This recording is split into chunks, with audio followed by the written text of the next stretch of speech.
Hi friends, ఈ వీడియోలో front neck కి వర్క్ చేసినప్పుడు ఎలా స్టిచ్ చేసుకోవాలో చూపిస్తాను, చూసేయండి. ఫస్ట్ అయితే నెక్ అనేది కట్ చేసుకోకూడదు. లైనింగ్ కి మాత్రం నెక్ అనేది కట్ చేసుకొని మన ఆది బ్లౌజ్ కి తగ్గట్టు ఈ వర్క్ పైన ఈ లైనింగ్ అనేది పెట్టి చూసుకోవాలి.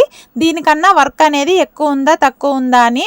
ఒకవేళ ఎక్కువగా ఉంటే దాన్ని పైకి వదిలేసి స్టిచ్ చేసుకోవాలి. అలా కాకుండా లైనింగ్ ని ఇలా పై నుంచి పెట్టి కుట్టినట్లయితే మనకి ఇక్కడ ఈ నెక్ పాయింట్ అనేది పైకి వెళ్ళిపోతుంది. అలాంటప్పుడు మనకి చూడడానికి బాగోదండి. కాబట్టి మనకి ఇక్కడ స్టిచ్చింగ్ కి ఒక 1/2 ఇంచ్ వదులుకొని అక్కడ నుంచి వర్క్ అనేది ఎంతైతే ఎక్కువగా ఉంటుందో దాన్ని పైకి వదిలిపెట్టి స్ట్రైట్ గా కుట్టు అనేది వేసుకున్న తర్వాత ఇప్పుడు రివర్స్ చేసుకొని ఆ వర్క్ నెక్ కి ఎడ్జ్న స్టిచ్ పడేలాగా కుట్టుకుంటూ రావాలి.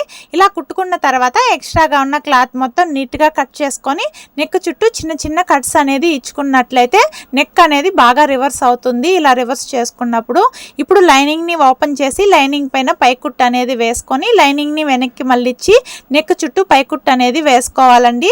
ఆల్రెడీ మన ఛానల్లో వర్క్ నెక్ స్టిచ్చింగ్ అనేది చాలా వీడియోసే ఉన్నాయి. కాకపోతే కొత్త సబ్స్క్రైబర్స్ వచ్చిన వాళ్ళు ఆ వీడియోస్ అన్నీ మళ్ళీ వెతికి చూసుకోవడానికి ఇబ్బందిగా ఉంటుంది. కాబట్టి స్టిచ్చింగ్ చేసిన ప్రతిసారి కూడా వీడియో అనేది పోస్ట్ చేస్తున్నాను.